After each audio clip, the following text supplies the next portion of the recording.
That trick's pretty sweet, but it also took me like an entire year to master.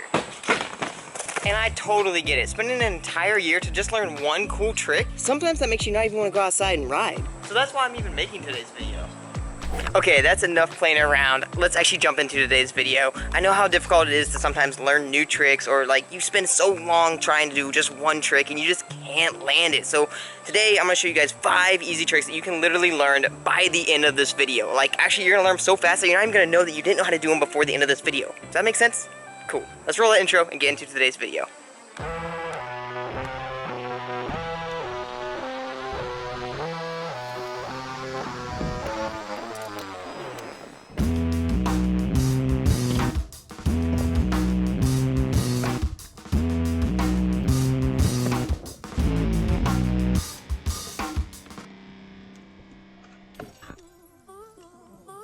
One of the coolest things about scootering is you don't have to be the best scooter rider in the world just to have fun. Sometimes just pushing around at the skate park with your friends and joking around and learning new tricks is some of the best times that you'll remember. So today's video is going to be perfect for those of you guys who just want to go out and learn something new, because I'm going to be teaching you guys 5 easy tricks that you can learn literally right now. So before I start rambling too long, let's dive into trick number 1. We're swapping things over to the GoPro point of view because I know a lot of you guys love to see how tricks are done from the first person point of view, because that's going to be how you're seeing it when you're actually doing the trick. But don't worry, for those of you guys who actually like the tripod clips, I'll be interjecting those throughout the entire video as we're talking about each individual trick. Now, for trick number 1, we're going to go over nose presses. This is one of those tricks that you guys can literally learn with no experience at all. You could probably even do this trick without even riding a scooter for more than 1 day. The name basically explains it, but what a nose press is you're going to take the nose of your scooter and press it against something and then hop back off of it. This is a super fun trick because you can basically use a ledge, a brick, a 2x4, a crack in the road, or any kind of anything that you can just wedge your front wheel into. So you can get really creative with this and add tricks in and out of it. For me personally, I love using this little crack right here in my half pipe where the extension adds onto it. It lets me get wedged right in just like this.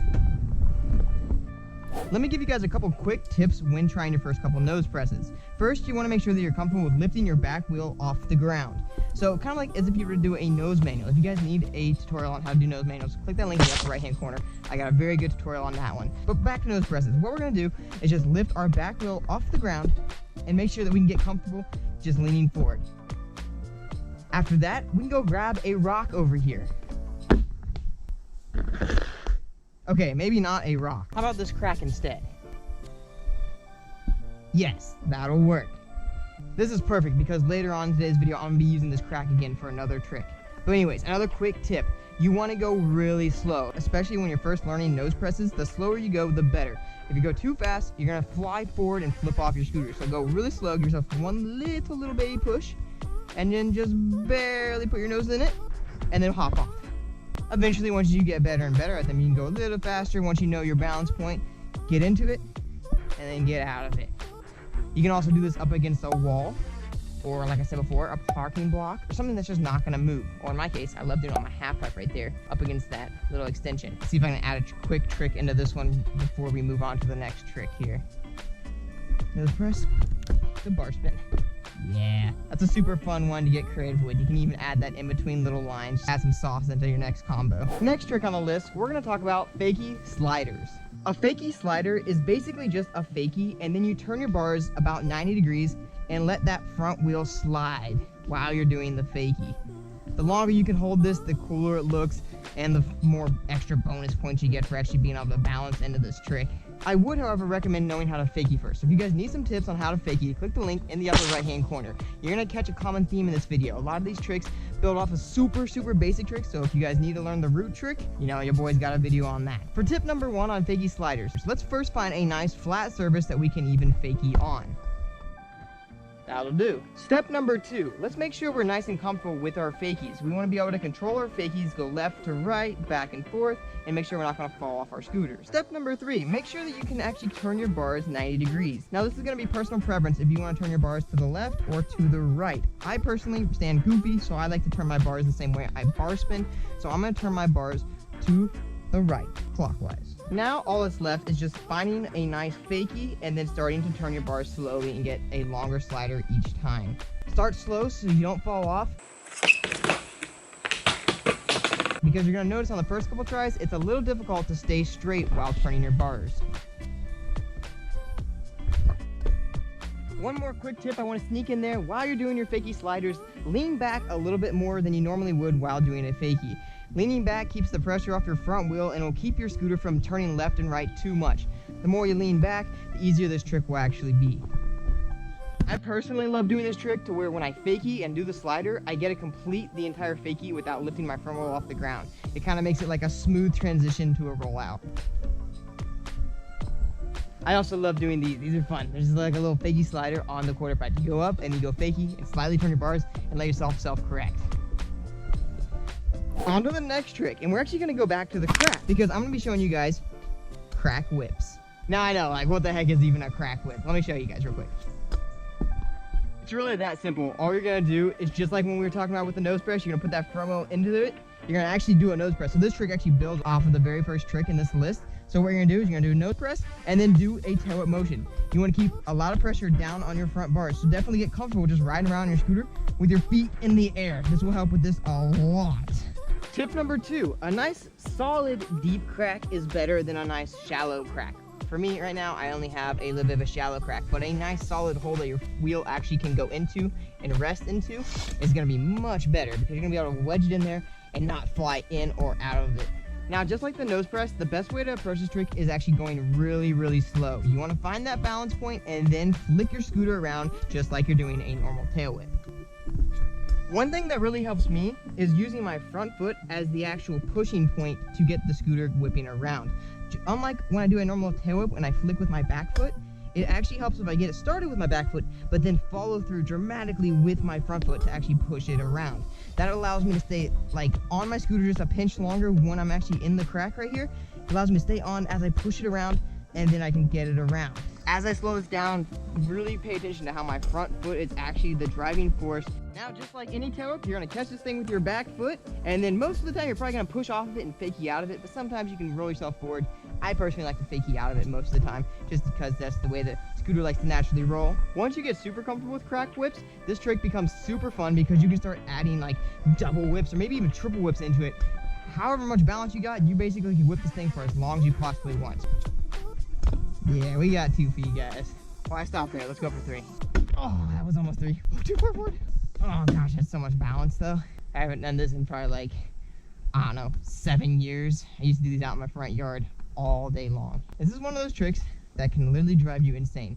It's so easy to do, but it also is so complicated at the same time, just because it takes a couple things, balance and actual tail whip. So, if you guys need to learn how to balance, I have a couple videos on that, learn how to the nose manual and the manual. I'll also down in the description and up in the upper right corner, link my how to tail whip video. Holy cow, no joke, that actually took me probably like 50 tries. All right, on to the next trick now. This one's a super fun one because it actually combines 2 very easy tricks together into one. What we're gonna do here is take feeble stalls and Smiths and cram them together. The coolest thing about this combo is that it is super easy because if you already know how to feeble and if you already know how to Smith, all you're doing is just hopping in between the 2 of them, back and forth, and you can really do this as many times as you want. So you can really add on this trick and make it super spicy and add all kinds of combos into it. Feeble, Smith, whip. That was a lot back and forth, but it was so easy to do. This trick is especially cool if you're doing it on a ledge, because on either a flat ledge or a down ledge, you can add little quirks and tweaks into it, like nose manuals or even just regular manuals, and you can hop in and out of the feebles and Smiths as many times as you want. So if you got yourself a long ledge, mess around with some feebles and Smiths and see if you can link them back to back to back. Now, I know this isn't necessarily one trick. We're actually doing 2 tricks and then just combining them together and calling it a somewhat new trick, but that's the fun part of it, because we're just taking 2 tricks that you guys probably already know how to do and just throwing them together and giving it a different spin. My personal favorite is doing feeble nose manual to Smiths. One quick tip, I would make sure you're really comfortable with locking into the feeble stall first before you start trying to do this in a grind. Lock into a feeble stall, and you can even use your heels a little bit, just for the first couple times to make sure you're nice and comfortable and, you know, not gonna fall off. Once you're up here in the feeble stall, then hop to the Smith. And again, that heel is your friend until you're comfortable with it, then take it off the ground and start doing it without your heel. Once you're comfortable getting into the feeble and then hopping to a Smith, then start adding grinds and other combos into it. With the feeble, the Smith, the bar spinning. I got a fun challenge for those of you guys who are still watching. Comment down below and let me know how many times you can transition between feebles to smiths on a single ledge or rail or coping just like this one. I'm very curious to see what the record could be. The next trick on this list is honestly one of my favorites. It's an alley-oop. Now what the heck even is an alley-oop? Let me explain. It's actually super simple. If you guys already know how to air, then you're gonna instantly know how to alley-oop air. So when you normally do airs, you turn and go in the same direction that your toes are pointing. Now the cool thing about an alley-oop air is that you're drifting backwards. So you're still turning the same way that you normally would turn, but your movement is actually going in the opposite direction. So you're turning one way, but you're moving in the opposite direction. Now the coolest thing about alley-oops is that they're kind of a style trick, which are some of my favorite tricks to do. Because with style tricks, you can really make them your own and go as high and as wide and as extended as you want them to be. You can also add multiple other tricks into this trick. Some of my personal favorites are turn down alley-oop airs, just because they flow so incredibly good together. Another really fun one is actually doing flares alley-oop. Basically, you're taking every trick that you can normally do, but drifting backwards with it. Before you guys go out and actually start trying some alley-oop airs, let me give you a quick little tip. First, find a quarterback that you're already super comfortable on airing. Now see if you can take that same air, but just go literally straight up in the air and then straight back down. Once you're really comfortable with going up and coming back down in the exact same path you took, you're already so close to getting alley-oop airs. What you want to do from here is start to pre-turn the air. So you're gonna turn the same exact direction, but right before you take off the lip, you're gonna turn the opposite direction. So for me personally, I ride goofy. So if you ride goofy and you air to the left, normally when you air, you just turn straight to the left the entire time. But when you do an alley-oop air, you're actually gonna approach it slightly from a different angle. But make sure you're keeping your shoulders and head turning the same way that you normally turn when you do an air. Let's start this first one nice and low. I would recommend grabbing a camera and picking a line on a ramp, or maybe even take some chalk and just draw right down the middle of the ramp.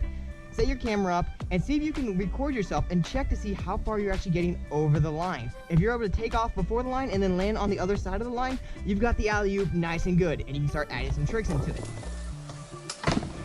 Now before we head out of here, I want you guys to go down into the comments and let me know which trick that you're gonna try first. Or maybe if you already tried one, comment down below and let me know which trick you actually landed.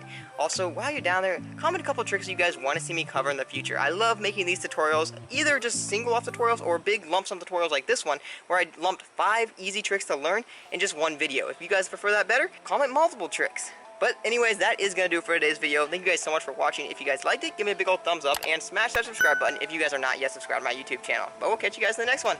Later.